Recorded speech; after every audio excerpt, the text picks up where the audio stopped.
আসসালামু আলাইকুম। Channel I সংবাদের এখনকার আয়োজনে সবাইকে স্বাগত জানাচ্ছি সৈয়দা তারানা তাবাসসু। বিস্তারিত সংবাদের শুরুতেই জানিয়ে দিচ্ছি fresh full cream milk powder সংবাদ শিরোনাম। সংখ্যায় কম হলেও পরীক্ষার তুলনায় শতকরা হিসেবে দেশে একদিনে সর্বোচ্চ শনাক্ত আরও 21 জনের মৃত্যুতে মোট মৃত্যু 522।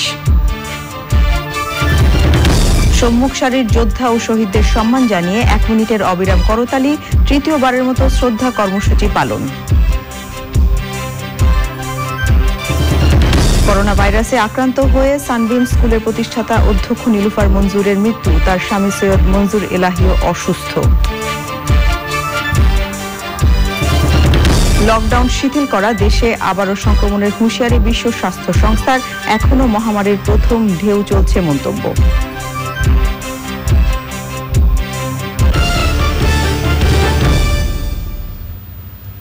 এবং Incepta hats off to the front লাইনার্সে রয়েছে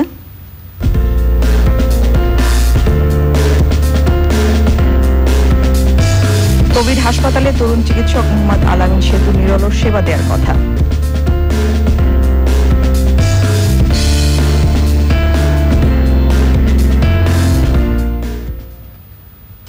এছাড়াও সোশ্যাল ইসলামী ব্যাংক লিমিটেড বিশেষ সংবাদে থাকছে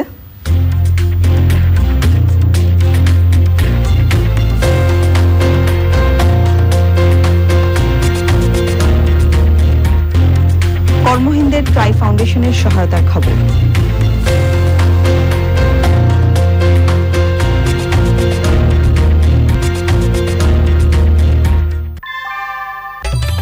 ঘরের চালের স্থায়ী সমাধান আনোয়ার সিমেন্ট শীট, সব সিজনেই ফিট। এবারে পুরো সংবাদ। দেশে করোনা ভাইরাস শনাক্তের ৮০তম দিনে কম নমুনা পরীক্ষায় বেশি আক্রান্ত চিহ্নিত হয়েছে। আগে পরীক্ষা করা মানুষের মধ্যে গড়ে ১১ থেকে ১৫% মধ্যে ভাইরাস শনাক্ত হলেও সর্বশেষ সেটা ২১% বেশি। মঙ্গলবার দুপুর পর্যন্ত ২৪ ঘন্টায় নতুন শনাক্ত হয়েছেন ১১৬৬ জন, তবে নমুনা পরীক্ষার সংখ্যা মাত্র ৫,৪০৭। এ সময় আরও ২১ জনের মৃত্যুতে মোট মৃত্যু ৫২২। পরিসংখ্যান বলছে ৮০তম দিনে চীন, ইতালি, স্পেন, ফ্রান্স, যুক্তরাজ্য, ব্রাজিল এবং যুক্তরাষ্ট্রের চেয়ে বাংলাদেশের পরিস্থিতি অনেক ভালো হলেও প্রতিবেশী ভারত ও মৃত্যু সংখ্যায় রাশিয়ার চেয়ে খারাপ। চকর মালিথার রিপোর্ট।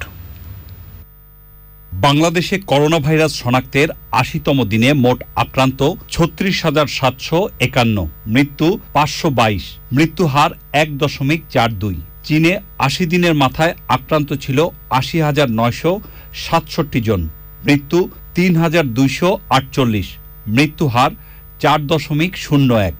এদিন ইতালিতে মোট আক্রান্ত ছিল ১,৭৮,৯৭২, মৃত্যু ২৩,৬৬০ জনের, মৃত্যু হার ১৩.২২। স্পেনে ৮০ দিনে ১,৯৮,৬৭৪ জন আক্রান্ত ছিল, মৃত্যু সংখ্যা ছিল ২০,৪৫৩, মৃত্যু হার ১০.২৯। একই সময়ে যুক্তরাজ্যে মোট আক্রান্ত ছিল ১,২০,০৬৭ জন, আর সে সময়ে ১৮,৪৯২ জনের মৃত্যু হয়েছিল, মৃত্যু হার ১৫.৪০।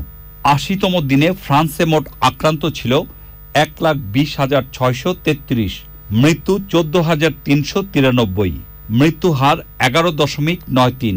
ওয়ার্ল্ডোমিটারের তথ্যে আক্রান্তের তালিকায় ১ নম্বরে থাকা মার্কিন যুক্তরাষ্ট্রে ৮০তম দিনে আক্রান্তের সংখ্যা ছিল ২,২০,২৯৫, মৃত্যু ছিল ৬,৩৯৪ জনের, মৃত্যু হার ২.৯০।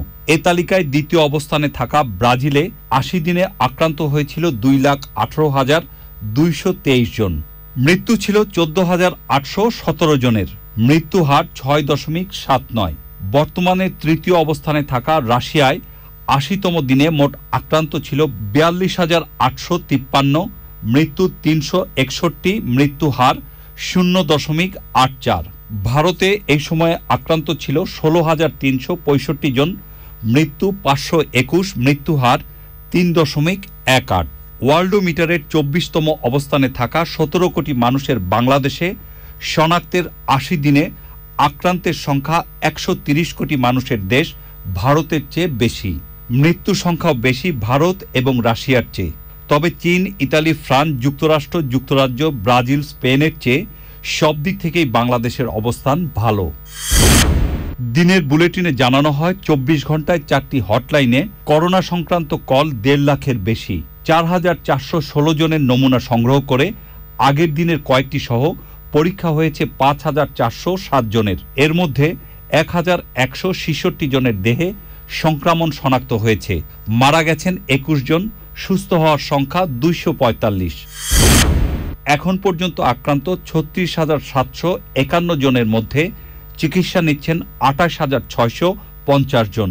এ পর্যন্ত সুস্থ 7,579, মৃত্যু সংখ্যা 522। কোয়ারেন্টাইনে আছেন 55,989 এবং আইসোলেশনে 4,770 জন। শনাক্ত হয়েছে 1,166 জন এবং এ পর্যন্ত শনাক্ত 36,751 জন এবং আজকের শনাক্তের হার 21.56%। গত 24 ঘন্টায় মৃত্যুবরণ করেছেন 21 জন, এ পর্যন্ত 522 জন। করোনা মোকাবেলায় সহযোগিতার জন্য বিভিন্ন প্রতিষ্ঠানকে ধন্যবাদ জানান স্বাস্থ্য অধিদপ্তরের ভারপ্রাপ্ত মহাপরিচালক। কৃতজ্ঞতা জানাবো বাংলাদেশ সেনাবাহিনীকে, যারা আমাদের সাথে ওতপ্রোতভাবে কাজ করে যাচ্ছেন, ফ্রন্টলাইন যোদ্ধা বা সম্মুখ যোদ্ধা হিসেবে এই কোভিড-19 মোকাবেলায় কাজ করছেন। ধন্যবাদ এবং কৃতজ্ঞতা বাংলাদেশ সেনাবাহিনীর প্রতি। ঈদের ছুটির শেষে জনসমাগম বাড়তে থাকবে বলে সার্বক্ষণিক মাস্ক পরার আহ্বান জানানো হয় স্বাস্থ্য বুলেটিনে। করোনাকালীন এই সময়ে মানুষকে মানসিকভাবে আরও বেশি চাঙ্গা থাকার পরামর্শ দিয়েছে স্বাস্থ্য অধিদপ্তর। জগৎ মালিথা, চ্যানেল আই, ঢাকা। এবারে স্বাস্থ্য বুলেটিনের বিশ্লেষণ। দিনের বুলেটিনের সর্বশেষ পরিস্থিতি বিশ্লেষণ করে বঙ্গবন্ধু শেখ মুজিব মেডিকেল বিশ্ববিদ্যালয়ের মনোরোগ বিদ্যা বিভাগের প্রফেসর ডাক্তার নাহিদ মাহজাবিন মোর্শেদ বলেছেন, করোনাকালীন সময় প্রত্যেকের মানসিকভাবে উজ্জীবিত থাকা জরুরি। আক্রান্তদেরও মনোবল দৃঢ় রাখার পরামর্শ দিয়েছেন এই মনোরোগ বিশেষজ্ঞ। এই মৃত্যু হার কিন্তু আসলে শুধু মৃত্যু হার না, বুঝিয়ে দিচ্ছে যে আমরা যার যার জায়গায় থেকে খুব বেশি সচেতন অনেকেই হচ্ছি না। সুতরাং আমার আহ্বান হবে, নিজেকে শুধু রক্ষা করে না, পরিবার, সমাজ, দেশ সবার প্রতি আমাদের সঠিকভাবে দায়িত্ব পালন করতে হবে। আমাদের স্বাস্থ্যবিধিগুলো আতঙ্কিত না হয়ে সঠিকভাবে পালন করতে হবে এবং সবচেয়ে বেশি আমরা চেষ্টা করব কমিউনিটি ট্রান্সমিশন যেটা হয়ে গেছে, যার জন্য এই রিফ্লেকশনটা আমরা আমাদের এই স্বাস্থ্য বুলেটিন থেকে প্রতিদিন দেখতে পাচ্ছি, সেটা শুধুমাত্র আমরাই কমাতে পারবো। আসলে সুরক্ষিত হচ্ছে প্রথমে নিজে শুরু করব এবং আমাদের হাতেই কিন্তু আমাদের সমাজ, আমাদের পরিবার এবং আমাদের জাতি নির্ভর করছে। তাহলে আমরা সবাই সচেতন হই, সঠিকভাবে স্বাস্থ্যবিধি মেনে চলি এবং নিজেকে যতটুকু সম্ভব রিল্যাক্সেশনের মাধ্যমে, এই পরিস্থিতি মোকাবেলার মাধ্যমে নিজেদেরকে খানিকটা পরিবর্তন এবং একটু সমঝোতার সাথে একটু বুঝে সঠিকভাবে চলে সবাইকে রক্ষা করি। করোনা ভাইরাসের বিরুদ্ধে লড়াইয়ে থাকা সম্মুখ সারির যোদ্ধা ও জীবন উৎসর্গকারীদের সম্মান জানিয়ে আবারও 1 মিনিটের অবিরাম করতালি কর্মসূচি পালন করা হয়েছে। করতালির মাধ্যমে করোনা ভাইরাসে সৃষ্ট সংকটময় সময়ে জীবন বাজি রেখে কাজ করা ডাক্তার, নার্স, স্বাস্থ্যকর্মী, আইনশৃঙ্খলা বাহিনী, প্রশাসন ও সাংবাদিক সহ সবার প্রতি কৃতজ্ঞতা জানিয়েছে দেশবাসী। 2রা জুন বিকেল 4টায় আরও একবার 1 মিনিটের অবিরাম করতালি কর্মসূচি পালন করা হবে। সৌমিক আহমেদের রিপোর্ট। আমরাও জানি মানুষকে সম্মান জানাতে, আমরাই বাংলাদেশী। এ প্রতিপাদ্যে বিকেল ঠিক 4টায় মিরপুর DOHS এর জ্যোৎস্না সরোবরে সামাজিকভাবে হাতেতালি কর্মসূচির আয়োজন। আশপাশের ভবন থেকেও অংশ নেন অনেকে। আমরা ছোট ছোট পর্যায়ে করছি এগুলি। এটা যদি রাষ্ট্রের তরফ থেকে বা সরকারের তরফ থেকে যদি একটা কোনো সময় বেঁধে দেওয়া হয়, তাহলে আমি মনে করি এর থেকে আরও বেশি আমরা সহায়তা পাবো এবং তারাও খুব, যারা আছেন ফ্রন্ট লাইনে, তারাও খুব উৎসাহ বোধ করবেন। নিজেরা না পারি অন্তত নিজেদের মনোভাবটা জানাতে পারি যে আমরা তোমাদের সঙ্গে আছি, তোমাদের সঙ্গে থাকবো এবং তোমরা যাও, আমরা তোমাদের যা কিছু করার, যা কিছু দেওয়ার সবই আমরা দিয়ে যাব। এ ধরনের কর্মসূচি বৈরী পরিবেশে সেবা দেওয়া পেশাজীবীদের উৎসাহ যোগাবে বলে মনে করেন অংশগ্রহণকারীরা। আমরা হোপ করি যে আপনারা সবাই মিলে ওনাদেরকে এরকম ভালো ফিল করলে আসলে ওনাদেরও কাজ করতে ভালো লাগবে। প্রকৃতি ও জীবন ফাউন্ডেশন, মতিঝিল সরকারি স্কুলের প্রাক্তন শিক্ষার্থী এবং ফেসবুক ব্যবহারকারীদের উদ্যোগে পালিত হয় এই কর্মসূচি। সম্মুখ সারির যোদ্ধাদের উজ্জীবিত করার গুরুত্বের কথা তুলে ধরেন আয়োজকরা। আমরা এইমাত্র করতালির মাধ্যমে সম্মুখ সারির যোদ্ধাদের জন্য কৃতজ্ঞতা প্রকাশ করলাম, যারা এই ঈদের ছুটিতেও নিরলসভাবে আমাদের জন্য যুদ্ধ করে যাচ্ছেন এই করোনা ভাইরাস থেকে সুরক্ষা দেওয়ার জন্য। ডাক্তার, নার্স এবং অন্যান্য কর্মকর্তা কর্মচারী, তার পাশাপাশি আমাদের সশস্ত্র বাহিনীর লোক, আমাদের পুলিশের লোক, বিজিবির লোক এবং অন্যান্য বাহিনীর লোক যারা আমাদের এই কাজে সহায়তা করছেন।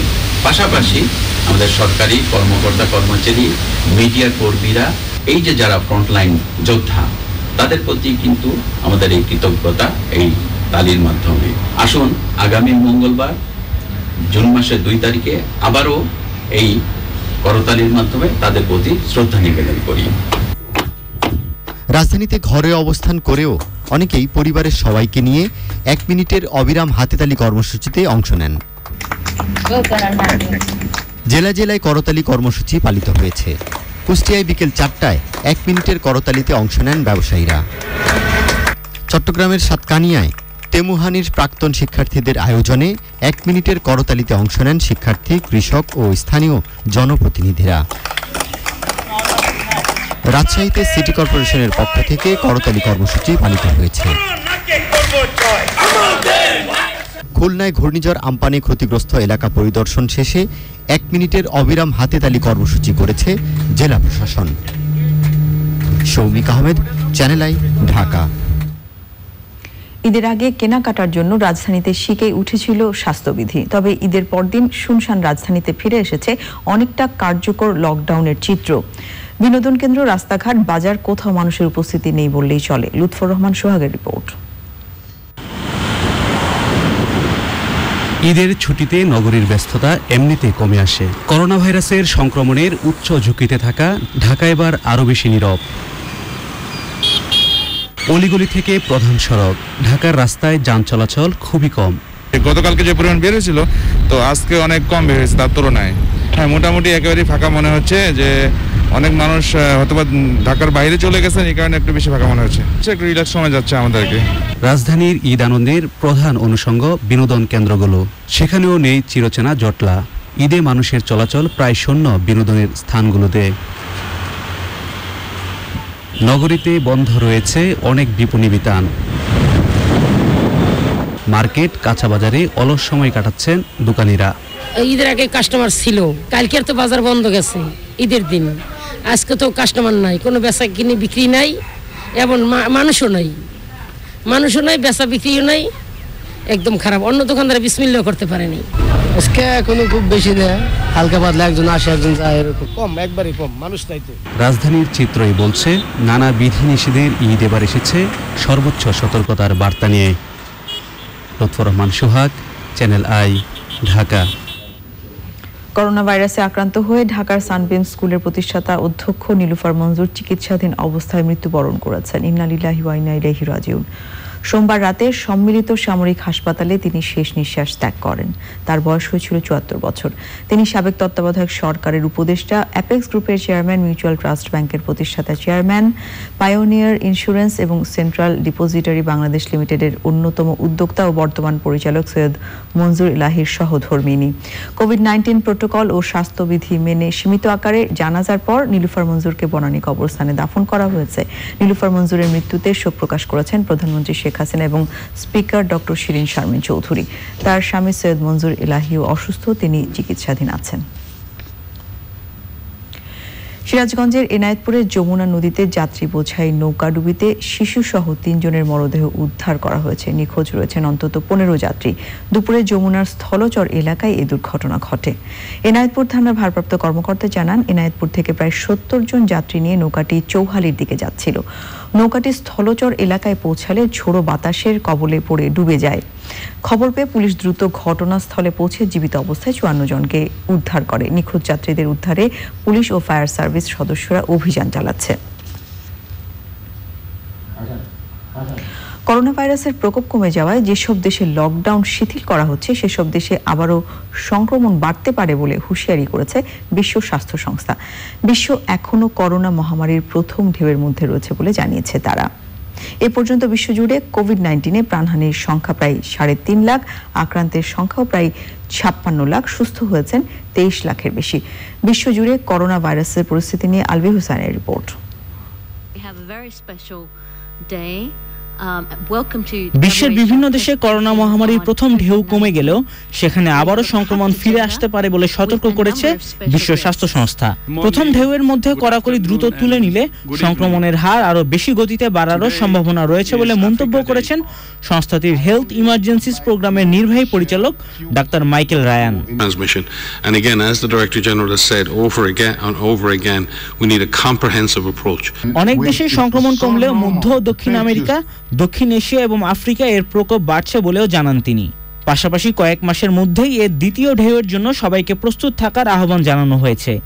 এক্ষেত্রে সবাইকে এখনও সামাজিক দূরত্ব বজায় রাখা সহ বাড়তি সতর্কতা মেনে চলার পরামর্শ দিয়েছে WHO। করোনা ভাইরাসে রাশিয়ায় একদিনে রেকর্ড 174 জনের মৃত্যু হয়েছে। এ নিয়ে দেশটিতে মৃতের সংখ্যা 3807 জন দাঁড়ালো। এদিকে বিস্তার ঠেকাতে বাংলাদেশ সহ 11টি দেশের উপর ভ্রমণ নিষেধাজ্ঞা বাড়িয়েছে জাপান সরকার। দেশটির প্রধানমন্ত্রী শিনজো আবে জানিয়েছেন, বুধবার থেকে এই ভ্রমণ নিষেধাজ্ঞা বাড়ানোর আদেশ কার্যকর হবে। করোনা মহামারীর কারণে জারি করা লকডাউন আরও শিথিল করছে সৌদি আরব। আগামী 31 মে থেকে 20 জুন পর্যন্ত মক্কার বাইরে সব মসজিদ খুলে দেওয়ার ঘোষণা দিয়েছে দেশটি।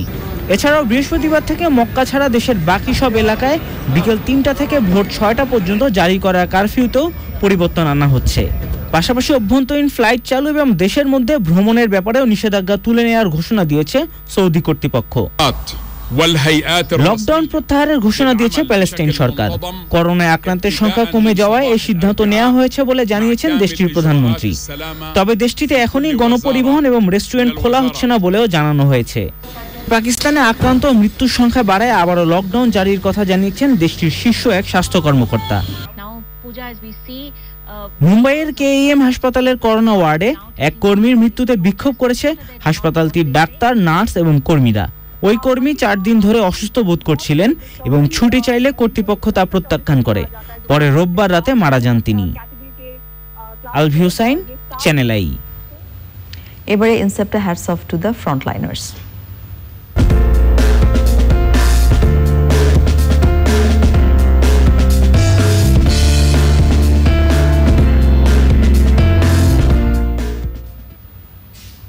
করোনা যুদ্ধে চিকিৎসকদের মধ্যে সবার আগে যে কয়েকজন তরুণ এগিয়ে এসেছিলেন তাদের একজন ডাক্তার মোহাম্মদ আল-আমিন সেতু। চিকিৎসা দিতে গিয়ে নিজেও আক্রান্ত হন তিনি। সুস্থ হওয়ার পর আবার ঝাঁপিয়ে পড়েন রোগীদের সেবায়। তিনি প্রথম নিজ শরীর থেকে প্লাজমা দিয়ে সংকটাপন্ন রোগীদের বাঁচিয়ে তোলার চেষ্টা করেছেন। ডাক্তার সেতুকে নিয়ে রিপোর্ট করছেন মোরসালিন বাবলা। নারায়ণগঞ্জের ২৫০০ থানার কলাগাছে গ্রামের সন্তান মোহাম্মদ আল-আমিন সেতু। ঢাকা সিটি কলেজ থেকে মাধ্যমিক শেষ করার পর ভর্তি হন ময়মনসিংহ মেডিকেল কলেজে। ২৭তম BCS স্বাস্থ্য পরীক্ষায় উত্তীর্ণ হয়ে এই চিকিৎসক বর্তমানে রাজধানীর সোহরাওয়ার্দী হাসপাতালে আবাসিক চিকিৎসক হিসেবে কাজ করছেন। দেশে করোনা ভাইরাস ছড়িয়ে পড়লে হাসপাতালের ফ্লু কর্নারে দায়িত্ব নেন তিনি। দিনরাত চিকিৎসা সেবা দিতে গিয়ে একসময় ডাক্তার সেতু নিজেই আক্রান্ত হন। মানব সেবায় যেহেতু আমাকে কাজ করতে হবে, যেহেতু করোনার শুরুতেই আমি সিদ্ধান্ত নেই যে আমি এই একটা বৈশ্বিক মহামারীর এই যুদ্ধে আমি জড়িত হব এবং এটা আমি যুদ্ধ চালিয়ে যাব। এই প্ল্যান এবং এই মনোভাব নিয়েই আমি এগিয়ে যাই এবং আমি শুরু করি যে প্রতিদিন আমার ফ্লু কর্নারে আমি চলাফেরা করেই যাচ্ছি। আমি প্রতিদিন রেগুলার আমার রুমে রোগী দেখতেছি, কোন রোগী কিভাবে দেখতে হবে, কোন রোগীকে বাসায় চিকিৎসা দিতে হবে, কোন রোগী আইসোলেশনে যাবে, কোন রোগী ভর্তি করতে হবে, কোন রোগীর পরীক্ষা কোভিড-19 টেস্ট করতে হবে। এসব উপদেশ দিয়ে আমি আমার পেশাগত দায়িত্ব পালন করতে গিয়ে আমি করোনায় আক্রান্ত হই। স্ত্রী এবং 4 বছরের ছেলে সাখাওয়াতকে নিয়ে তার ছোট সংসার। পরিবারের সদস্যরা ঝুঁকিতে পড়তে পারেন বলে দিনের পর দিন ঘরের বাইরে আইসোলেশনে থেকেছেন এই চিকিৎসক। মাইল্ড, মডারেট, সিভিয়ার বা হাইলি সাসপিসিয়াস টু কোভিড সেক্ষেত্রে আমরা যদি একদম মাইল্ড সিমটম থাকে আমরা তাদেরকে একটা চিকিৎসা দিয়ে বাসায় একটু আইসোলেশনে থাকতে বলি এবং বাসায় চিকিৎসা নিতে বলি। যাদের একটু মনে হয় যে সাসপিশিয়ান হয় যে না এটা কোভিড হতে পারে, সেই ক্ষেত্রে আমরা তাদেরকে টেস্ট দিই। যারা পজিটিভ হয় তাদেরকে আমরা রেজাল্ট জানিয়ে দিই ফোনের মাধ্যমে এবং তাদেরকে আইসোলেশনে থাকতে বলি। যদি বাসায় হোম আইসোলেশনে না থাকার জন্য কোনো প্রবলেম হয় সেক্ষেত্রে আমরা হসপিটাল আইসোলেশনে আমরা থাকতে বলি। সোহরাওয়ার্দী হাসপাতালের ফ্লু কর্নারে প্রতিদিনই বাড়ছে কোভিড-19 আক্রান্ত রোগীর সংখ্যা। সংকটাপন্ন রোগীর জীবন বাঁচাতে নিজ শরীরের প্লাজমা দান করেছেন ডাক্তার সেতু। আমি ডাক্তার, আমি মানবতার সেবায় আসি, তা আমি চিন্তা করলাম যে আমার শরীরের একটু প্লাজমা দিয়ে যদি আরেকজন রোগী সুস্থ হয়ে যায়, এর চেয়ে মহৎ কাজ আর কি হতে পারে। করোনা যুদ্ধে এই সম্মুখ সারির যোদ্ধাকে আমরা স্যালুট জানাই। Hats up to the frontliners. Morsalim Babla, Channel I, Dhaka. এবারে গার্ডিয়ান লাইফ ইন্স্যুরেন্স করোনার সর্বশেষ।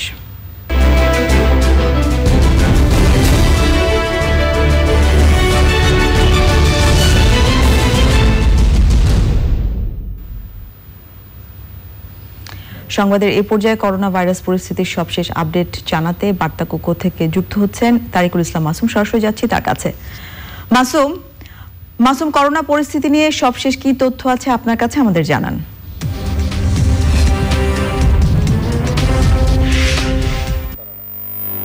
আমরা জানি যে গণস্বাস্থ্য কেন্দ্রের প্রতিষ্ঠাতা ও ট্রাস্টি জাফরুল্লাহ চৌধুরী করোনা আক্রান্ত শনাক্ত হয়েছে।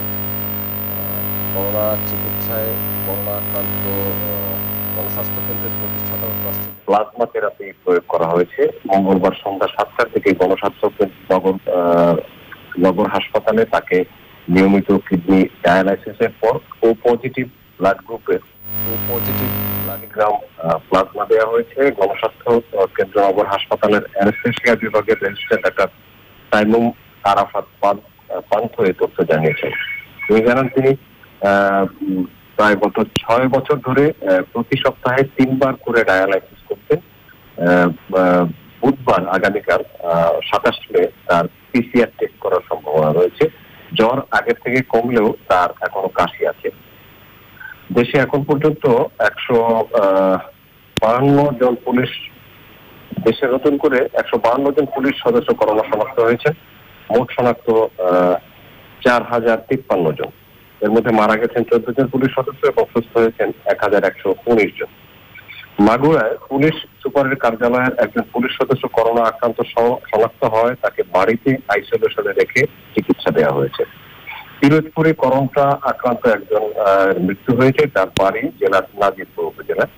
পিরোজপুরের পূবালী ব্যাংকের একজন কর্মকর্তার করোনা ভাইরাস শনাক্ত হওয়ায় ব্যাংকের পিরোজপুর শাখা লকডাউন করা হয়েছে। একই সাথে পরবর্তী নির্দেশ না দেওয়া পর্যন্ত সকল প্রকার ব্যাংকিং কার্যক্রম বন্ধ করে দেওয়া হয়েছে। শহরের মুক্তিযোদ্ধা কমপ্লেক্স ভবনে অবস্থিত পূবালী ব্যাংক কার্যালয়ে গিয়ে ব্যাংকটি লকডাউন করে লাল পতাকা টানিয়ে দেয় প্রশাসন। ব্যাংক কর্মকর্তার বসবাসের জন্য যে বাসা, সে বাসাটিও লকডাউন করা হয়েছে। পটুয়াখালীর বাউফলে করোনা সতর্কতা তরুণ নির্মাণকে কেন্দ্র করে উপজেলা আওয়ামী লীগের 2 গ্রুপের সংঘর্ষে একজন যুবলীগ কর্মী নিহত হয়েছিলেন। সেই ঘটনায় পৌরসভার মেয়র এবং জেলা আওয়ামী লীগের যুগ্ম সাধারণ সম্পাদক জুয়েলকে প্রধান আসামি করে 35 জনের বিরুদ্ধে থানায় হত্যা মামলা দায়ের করা হয়েছে এবং করেছেন নিহতের ভাই পঙ্কজ চন্দ্র দাস। মামলায় 20 নম্বর আসামি করা হয়েছে দৈনিক প্রথম আলোর বাউফল উপজেলা প্রতিনিধি মোহাম্মদ মিজানুর রহমানকে। পুলিশ ইতিমধ্যে এজাহারভুক্ত 2 জন আসামিকে গ্রেফতার করেছে। হত্যা মামলায় একজন পেশাদার সাংবাদিককে আসামি করার তীব্র নিন্দা ও প্রতিবাদ জানিয়েছে পটুয়াখালী প্রেস ক্লাব সহ জেলার সকল উপজেলা প্রেস ক্লাব। পটুয়াখালী সদর উপজেলায় আরও একজন করোনা আক্রান্ত শনাক্ত হয়েছেন। জেলায় মোট আক্রান্ত শনাক্ত 43 জন।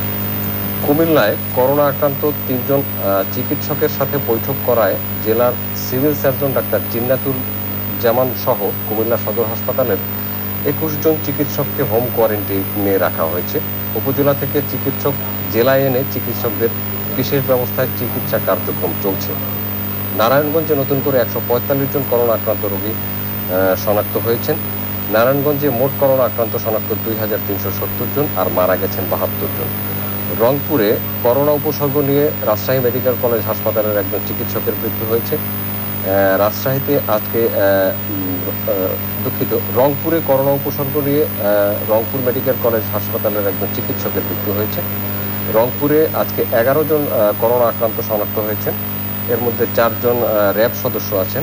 রংপুর সিটিতে 5 জন, জুম্মাপাড়ায় 1 জন, বদরগঞ্জে 1 জন, গঙ্গাচড়ায় 2 জন এবং লালমনিরহাটে 3 জন করোনা আক্রান্ত শনাক্ত হয়েছেন। দিনাজপুরের বিরলে করোনা উপসর্গ নিয়ে একজনের মৃত্যু হয়েছে। তার শরীরে নমুনা পরীক্ষা সংগ্রহ করা হয়েছে পরীক্ষার জন্য।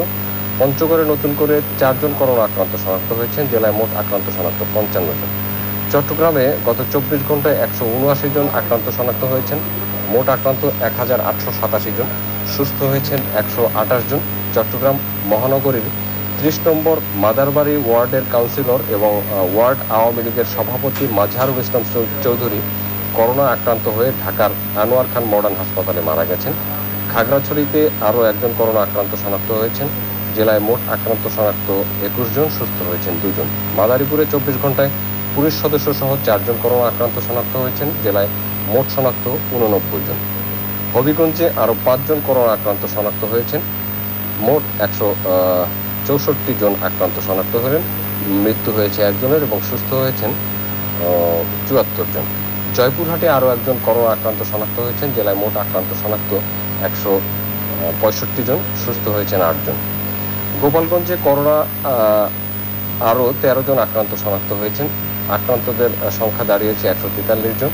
আক্রান্তদের মধ্যে কাশিয়ানী উপজেলার 11 জন, মকসুদপুর উপজেলার 2 জন। আক্রান্তরা সবাই ঢাকা থেকে ফিরেছেন। অন্যদিকে গোপালগঞ্জের কাশিয়ানী উপজেলার পোনা গ্রামের মুক্তার হোসেন করোনায় আক্রান্ত হয়ে ঢাকায় মারা গেছেন। নেত্রকোনায় 4 জন করোনা আক্রান্ত শনাক্ত হয়েছেন। জেলায় মোট আক্রান্ত শনাক্ত 55 জন। বরিশালে নতুন করে 14 জন করোনা আক্রান্ত শনাক্ত হয়েছেন। বরিশালে মোট আক্রান্ত শনাক্ত 181 জন। 24 ঘন্টায় সুস্থ হয়েছেন 2 জন এবং মোট সুস্থ হয়েছেন 45 জন। সাভারে উপজেলা নির্বাহী অফিসার সহ 19 জন করোনা আক্রান্ত শনাক্ত হয়েছেন। আন্তর্জাতিক অঙ্গনের দিকে দৃষ্টি দিলে দেখা যায় ওয়ার্ল্ডোমিটারের তথ্য অনুযায়ী সারা বিশ্বে করোনা ভাইরাসে আক্রান্ত শনাক্ত হয়েছেন 56,37,367 জন। মোট সুস্থ হয়েছেন 24,04,451 জন। মারা গেছেন 3,49,290 জন। বিশ্বের মধ্যে করোনা ভাইরাসে সবচেয়ে শোচনীয় অবস্থা রয়েছে যুক্তরাষ্ট্রের।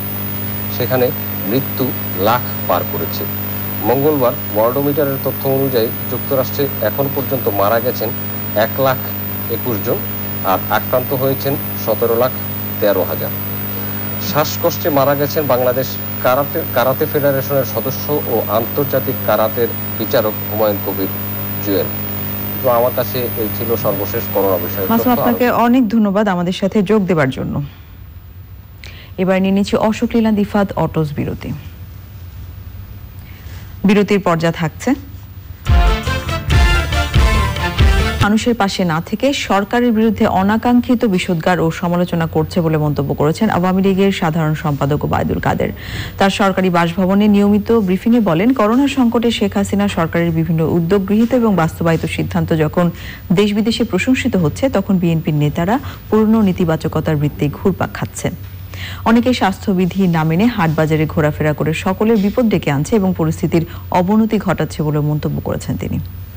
করোনা সংকটের শুরু থেকে আজ অবধি প্রধানমন্ত্রী দেশরত্ন শেখ হাসিনা উদ্যোগ গৃহীত বাস্তবায়িত সিদ্ধান্ত যখন দেশে বিদেশে প্রশংসিত, তখন মির্জা ফখরুল সাহেবরা পুরানো নেতিবাচক রাজনীতির বৃত্তেই ঘুরপাক খাচ্ছেন। সিয়াম সাধনার পর পবিত্র ঈদের দিনে মানুষের পাশে না থেকে, মানুষকে সাহস না জুগিয়ে মির্জা ফখরুল সাহেবরা সরকারের বিরুদ্ধে বিষোদ্গারের মরচে ধরা সমালোচনার তীর ছুটছেন, যা এ সময়ে অনাকাঙ্ক্ষিত, অপ্রত্যাশিত। এবারে নিটোলটা আন্তর্জাতিক সংবাদ।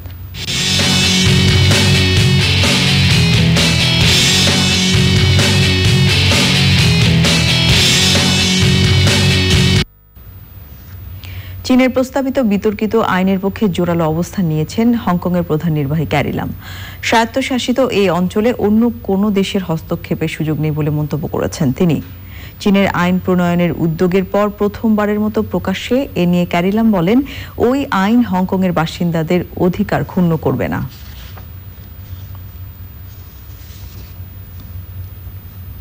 এবারে সোশ্যাল ইসলামী ব্যাংক লিমিটেড বিশেষ সংবাদ।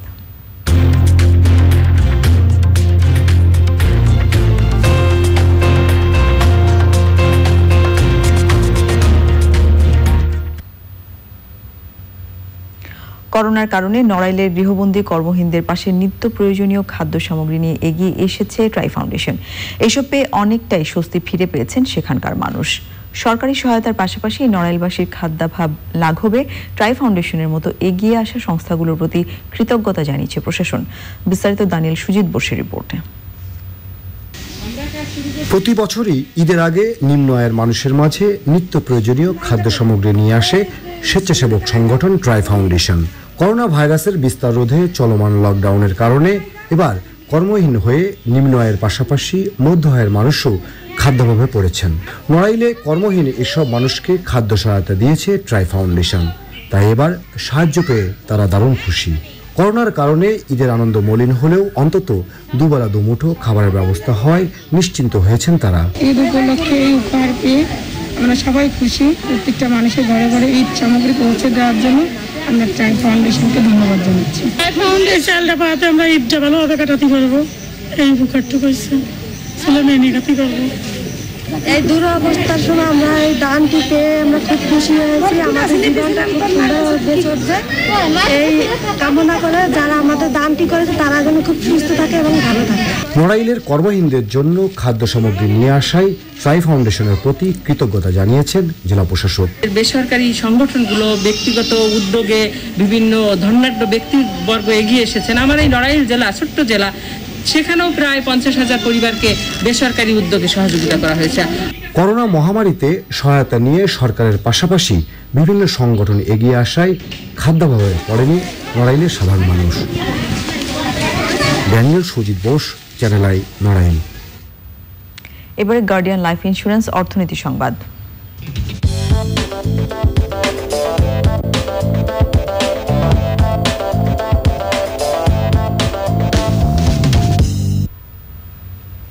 করোনা ভাইরাসের কারণে সৃষ্ট মন্দায় 600 কর্মীকে ছাঁটাই করেছে উবার ইন্ডিয়া। সংস্থাটির মুনাফা বজায় রাখতেই এমন সিদ্ধান্ত নেওয়া হয়েছে। উবার ইন্ডিয়া ও দক্ষিণ এশিয়ার সভাপতি প্রদীপ পরমেশ্বর এক বিবৃতিতে জানিয়েছেন, কর্মী কমানো ছাড়া তাদের বিকল্প নেই। গত সপ্তাহে উবার ইন্ডিয়ার মূল সংস্থা মার্কিন উবার টেকনোলজিস করোনা পরিস্থিতিতে লাভজনক অবস্থায় থাকার পরও 23% কর্মী কমানোর ঘোষণা দেয়।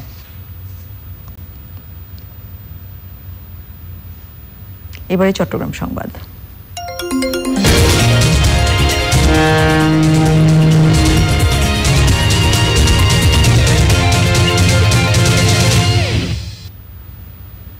করোনা ভাইরাসের কারণে চট্টগ্রামে বিনোদন কেন্দ্রগুলোতে এখন শূন্যতা বিরাজ করছে। অন্যান্য বার ঈদের দিন থেকে একটানা ছুটিতে এসব স্থানে তিল ধারণের ঠাঁই থাকতো না। দেশের নানা প্রান্ত থেকে বৃহত্তর চট্টগ্রামে ছুটে আসতেন ভ্রমণ পিপাসুরা। প্রশাসন বলছে, করোনা মহামারীর কারণে পর্যটন কেন্দ্রগুলো বন্ধ রাখা হয়েছে। ফজলেক কর্তৃপক্ষ জানিয়েছে, করোনা মহামারীর কারণে 2 মাস ধরে সব কার্যক্রম বন্ধ।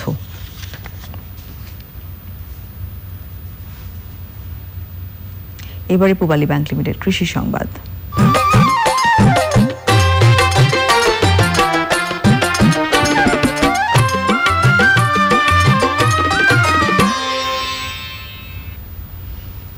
মেহেরপুরে বাড়ির আঙিনায় বাণিজ্যিক ভিত্তিতে সজনে আবাদ করে লাভবান হচ্ছেন কৃষক। একসময় শুধু পারিবারিক চাহিদা মেটাতে বাড়ির আঙিনায় গৃহিণীরা সজনে গাছ লাগাতেন।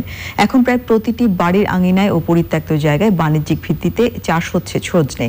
বাজারে প্রতি কেজির দাম 70 থেকে 80 টাকা। সজনে ডাঁটা বিক্রি করে সংসারের অর্থের যোগান দিচ্ছেন পরিবারের গৃহিণীরা। করোনা সংক্রমণের এই সময় সজনে ডাঁটার চাহিদা বেড়ে যাওয়ায় সবজি ব্যবসায়ীরা কৃষকের বাড়ি থেকে সজনে ডাঁটা কিনে নিয়ে বাজারে বিক্রি করছেন।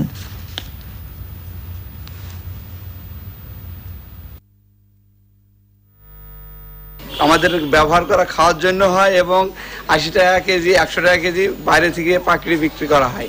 প্রত্যেকের বাড়িতে এগুলো আপনার আছে, এর জন্য কোনো খরচা করতে হয় না, হ্যাঁ, এ শুধু লাগিয়ে দিলেই হয়। এখন দেখবেন প্রকৃতি সংবাদ।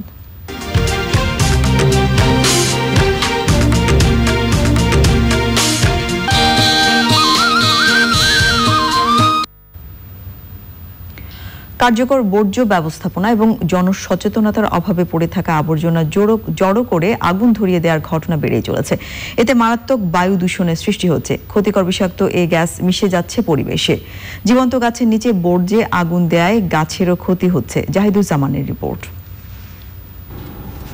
মানুষের ধারণা আগুনে পুড়িয়ে বর্জ্য ছাই করে পরিবেশের উপকারী হচ্ছে, এতে বর্জ্য কমে যাচ্ছে, নিয়ন্ত্রণ হচ্ছে দূষণ। কিন্তু হচ্ছে এর উল্টোটা। ভয়াবহ বায়ু দূষণের অন্যতম কারণ এই বর্জ্য পোড়ানো। এক গবেষণায় দেখা গেছে রাজধানী ঢাকায় নিয়মিতভাবে অন্তত 25টি জায়গায় বর্জ্য জড়ো করে পোড়ানো হয়। গভীর রাতেও যে বায়ু দূষণ কমে না, এর জন্য এ কর্মকাণ্ডই অন্যতম দায়ী। আবাসিক এলাকা, অফিস কম্পাউন্ডে, সড়কের পাশে প্রায়ই বর্জ্যের স্তূপে আগুন জ্বালিয়ে দেওয়া হচ্ছে। এসব ঘটনা বেশিরভাগই ঘটে গাছের নিচে। আমরা জীবন্ত গাছের নিচে ময়লা আবর্জনা ফেলে আগুন জ্বালিয়ে দিচ্ছি। আমাদের পরিচ্ছন্নতা কর্মী এবং আমরা জনগণ যত্রতত্র ময়লা আবর্জনা ফেলছি। আগুন ধরানোর ফলে সেখানে বায়ু দূষণ হচ্ছে, ওই বৃক্ষটিও ক্ষতিগ্রস্ত হচ্ছে। ফলে এখানে ওদের স্বাভাবিক গতি, স্বাভাবিক যে উদ্ভিদের যে স্বাভাবিক বাড়ন্ত, সেটা ব্যাহত হতো এবং তার নিজস্ব রূপ বিকশিত হতে ব্যাহত হয়েছে। করোনা কালে মেডিকেল বর্জ্য পোড়ানোর ঘটনাও উদ্বেগজনক হারে বেড়েছে। বিভিন্ন স্থানে পার্সোনাল প্রোটেক্টিভ ইকুইপমেন্টস বা পিপিই গুলো পোড়ানো হচ্ছে। হসপিটাল বর্জ্য হিসাবে এর বিজ্ঞান ভিত্তিক পোড়ানোর ব্যবস্থা করতে হবে। হসপিটালের সংক্রামক বর্জ্য ব্যবস্থাপনায় ইনসিনারেটর এর ব্যবহার বাড়ানো যেতে পারে। তাহলেই এই সময়ে আমরা আবর্জনা, বিশেষ করে হ্যাজার্ডিয়াস আবর্জনাগুলো থেকে, হসপিটাল আবর্জনাগুলো থেকে বায়ু দূষণ রোধ করতে পারবো। বর্জ্য পোড়ানোর মতো বিপজ্জনক এই কর্মকাণ্ড বন্ধ করতে কার্যকর বর্জ্য ব্যবস্থাপনা এবং সচেতনতা বাড়ানোর উপর তাগিদ দিচ্ছেন বিশেষজ্ঞরা। জাহিদুজ্জামান, চ্যানেল আই। এবারে এক্সিম ব্যাংক বাণিজ্য সংবাদ।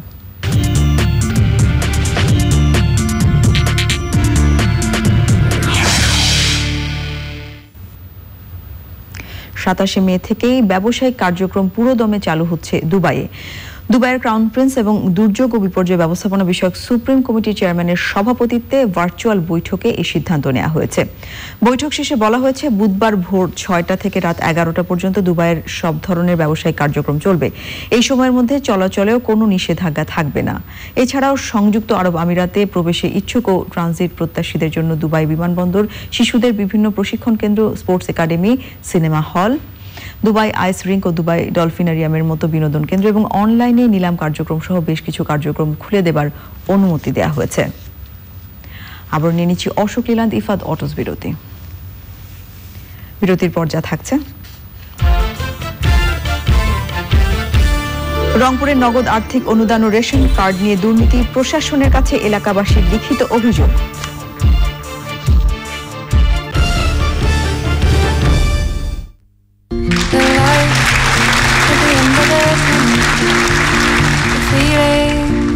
Summer is near.